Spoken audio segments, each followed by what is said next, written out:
Maligayang pagbisita at pagbabalik po sa ating munting channel. Narito na po, ang karugtong ng ating istorya. Habang nagsasalita siya, sumulyap si Rachel kay Alex, at sumenyas. Nagets naman iyon ni Zara. No way. Hindi tayo pwedeng magpakasal sa loser na katulad niya. Ika-10 kabanata. Sino ang tumulong kay Rose? Pagkatapos ng training session ay umalis na si Zara at ang cheering squad kasama ang basketball team. Ang gawain ng paglilinis ng mga kagamitan ay natural na naiwan kay Alex, ang service assistant. Naawang tumingin si Rachel kay Alex. Gusto niyang manatili at tulungan ayusin ang mga kagamitan. Pero hinila siya ni Zara. Ang halaga lang ni Alex sa cheering squad ay magbuhat, magligpit at utusan, sabi ni Zara.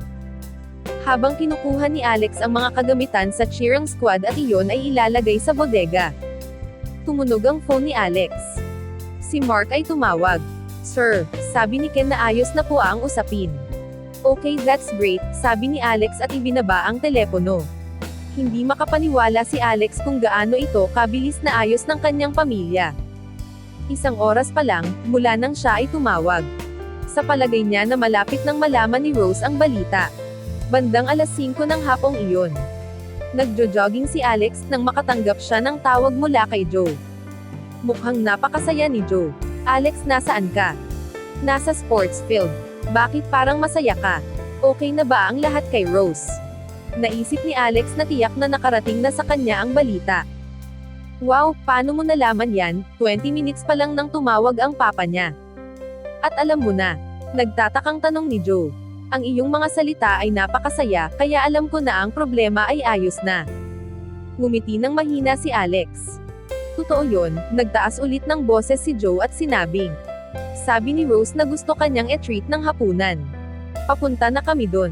Mauna na kayo, hindi ako pupunta. Galit na galit si Rose sa kanya. Alam niyang kung pupunta siya, kawawa lang siya. Tara, nandito lahat ng kaibigan mo. Natatakot ka bang lumapit kay Rose? Ayokong pumunta.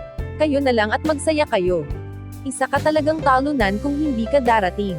Hindi mo na kami kaibigan. Ikaw ang nagpapasya kung ano ang gusto mong gawin kapag may lakad tayo. Sigaw ni Joe at sabay off ng cellphone. Napangiti ng pilit si Alex nang marinig ang huling mga sinabi ni Joe. Dahan-dahan siyang naglakad palabas ng gate ng school. At pumunta sa restaurant. Pagpasok pa lang niya, nakita na niya ang mga kaibigan niya. Mahigit sa 10 tao ang nakaupo sa paligid ng mesa. Ang mga dormmates ni Rose at ang kanyang mga dormmates. May hindi pamilyar na mukha din. Mga kaibigan nga siguro sila ni Rose, naisip niya. Dahan-dahang naglakad si Alex patungo sa mesa at lahat ay napalingon sa kanya. Si Rose ay nakikipag-usap sa kanyang kaibigan, at napalingon nang nakitang dumating si Alex. Isang tingin na masama ang sumilay sa kanyang mga mata, gaya ng sinabi niya. Sinabi ko bang pumunta ka dito? Sige, good mood ako ngayon, maaari mong samantalahin ang pagkakataon na manatili.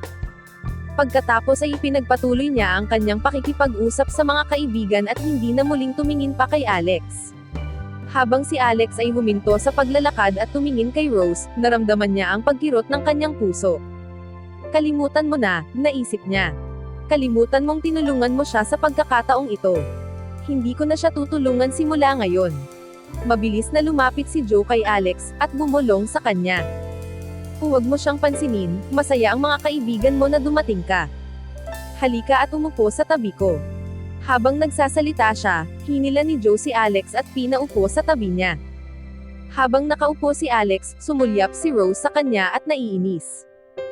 Hindi man lang siya nilingon ni Alex. Nagpa siya na tulungan siya sa sarili mula sa kahihiyan. Rose, ano bang nangyari? Bakit mo siya kinasusukleman? Sumulyap kay Alex ang isang hindi pamilyar na babae, at bumulong kay Rose. Yung iba na hindi alam ang sitwasyon, nakatingin din kay Rose. Naghihintay ng paliwanag niya. Masama ang tingin ni Rose kay Alex. At saka tumingin siya sa iba. Napamura siya ng mayabang at sinabing, ang lalaking ito ay hindi ka panipaniwala. Pumunta siya sa Metro Skybank at nag-withdraw ng pera kahapon ng umaga. Pero wala man lang siyang card para sa bangkong iyon. Ang mga hindi nakakaalam sa nangyari, lahat ay nagtakip ng bibig at napangiti nang marinig ang mga salita ni Rose. Hindi nila maiwasang mapatingin kay Alex. Tanging sina Susan, Joe at ang iba pa ang pamilyar sa sitwasyon. Mukhang sobrang nahihiya. Napaisip silang lahat. Si Susan at mga kaibigan ni Alex. Sabay-sabay lang kaming kakain dito. Kahit ayaw mo kay Alex. Hindi mo dapat sabihin ang kanyang kahinaan sa harap ng iba, sa isip nila. Isa-isang dinala ng waiter ang mga plato ng pagkain sa mesa. Nagsama-sama silang 10 na nagkwekwentuhan at nagtatawanan, habang si Alex naman ay kausap lang nila Joe at Ben sa tabi niya. Hindi kasama si Rose at ang iba pa. Hulaan nyo. Sa huli, ang chairman ng grupong Heavenly Lion na si Donald Brennan ay personal na pumunta sa opisina ng aking ama upang humingi ng tawad sa kanya. Yan ang tinatawag na humility. Ikinuwento niya ang balita na narinig niya sa kanyang ama. Sagot ng kaibigan niya, ang galing mo Rose. Sa totoo lang, hindi ko inaasahan na nalutas ng pamilya mo ang problemang ito ng ganoon kadali. Pagkatapos ng lahat, ito ay grupo ng Heavenly Lion. Isa sa nangungunang 10 enterprise sa New York City. Oo, may kahangahangang kapangyarihan si Donald Brennan. Kahit sa internet, minsan niyang ginawang mawala ang isang kumpanya. Ngunit ang iyong problema sa pamilya ay nalutas ng wala pang isang araw. Sabi ng isa pang lalaki habang nag-thumbs up. Sabihin mo sa amin kung sino ang eksaktong tumulong sa iyong pamilya. Para masabi namin sa lahat. Sabi ng isa pang binatang lalaki kay Rose habang nakangiti. Siyempre nagtaka din ako kung sino ang tumulong sa papa ko. Si Donald Brennan ay isang matigas na hindi basta-basta. Pero hindi siya uubra sa aking papa. Sabi ni Rose. Wait, tatawagan ko si papa at tatanungin ko siya. Inilabas niya ang kanyang cellphone, dinayal ang numero ng kanyang ama, at binuksan ang speaker. Papa, sinong uncle ang hiningian mo ng tulong sa pagkakataong ito? Biglang naramdaman ni Rose na may hindi tama. Nang tinawagan ako ni Papa kaninang umaga para puntahan. Sinabi niya ang lahat ng uri ng masama, naisip niya. Wala raw siyang magagawa para sumuko si Donald pagkatapos ng masamang idinulot ko. Hindi kaya.